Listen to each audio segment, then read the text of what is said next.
My name is Merin Anil. I am an art conservator working with Art and Material Heritage Division of INTACH, New Delhi. Today I will be talking about the restoration and conservation of a lacquer object which came into our lab in 2014. I would like to start with an introduction to the object. The object is owned by a private collector, and during transportation there was a mishap with the object and it was broken into pieces. Hence, this object came to our lab for restoration. This image only shows few of the pieces from the object. However, when all of the pieces are put together, it is intended to look like an image of the reclining Buddha. Before we continue with the actual treatment process, I would like to discuss about the iconography of the reclining Buddha image, which would help us in understanding the object better. It is an image representing Buddha lying down during his last hours. He is lying on the right side with his head resting on his right elbow, supporting his head with his hand. This image is also called as the Parinirvana Buddha, representing a transitional state, occurs to those who have reached enlightenment or nirvana during their lifetime. Another important aspect to understand the object, which helped us directly in the restoration plan, was knowing the material used to make this image. The technique for making this image closely resembles to the hollow dry lacquer technique. It is a statue making technique for lacquer sculpture, which emerged in Japan. In this technique, clay is used to construct a rough inner core model of the statue. This clay model is then wrapped in several layers of lacquer soaked cloth, with each layer allowed to dry and harden before adding the next layer. Once hardened, the clay core is removed by scraping or by cutting the statue into segments and reassembling it, resulting in a hollow and lightweight statue. The lightweight was preferred as it would have been easier to transport them, unlike metal or wooden objects. At times, a wooden frame was often placed inside the hollow statue to prevent warping. Surface details were typically added using a paste made by mixing lacquer with flour and wood powder.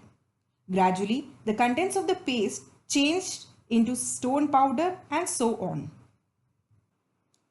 Through this presentation, I will mainly focus on the condition before restoration of the object, the challenges faced during the treatment, and solution for some of the problems encountered during treatments. This object was documented and was mechanically cleaned with a soft brush. Let's move on to the object. Let's start with the head portion. The head portion was the area which was badly damaged.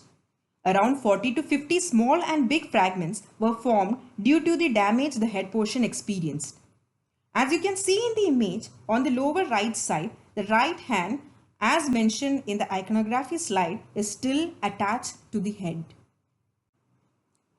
For treatment, all the small pieces were glued together with a suitable adhesive. However, when a fragment is comparatively of a large size, it has a considerable amount of weight to it and can fall apart if only fixed together with an adhesive.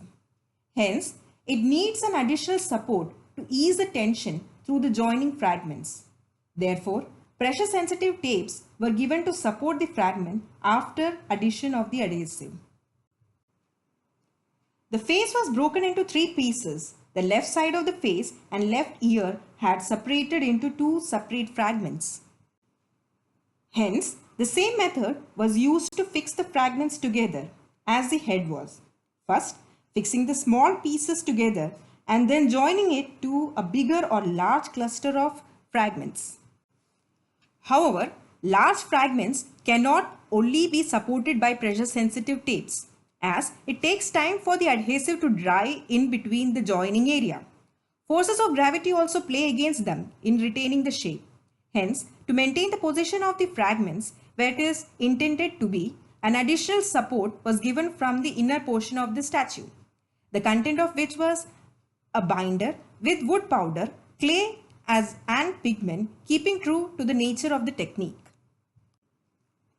This plaster was only given in the areas with the joinings and areas with huge losses. As you can see, most of the head and face portion has been successfully joined. However, you can see a big loss on the forehead. This area was later filled in with the plaster. There were few fragments from this area which was found, and it didn't have any adjacent piece to stick onto it.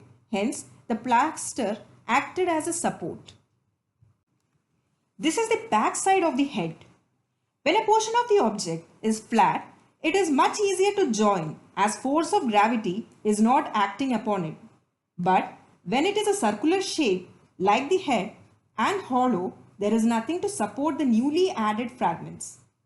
Either the entire joining pieces should be tightly holding each other, or an additional support should be added like a thread to help them retain its shape, as in this case.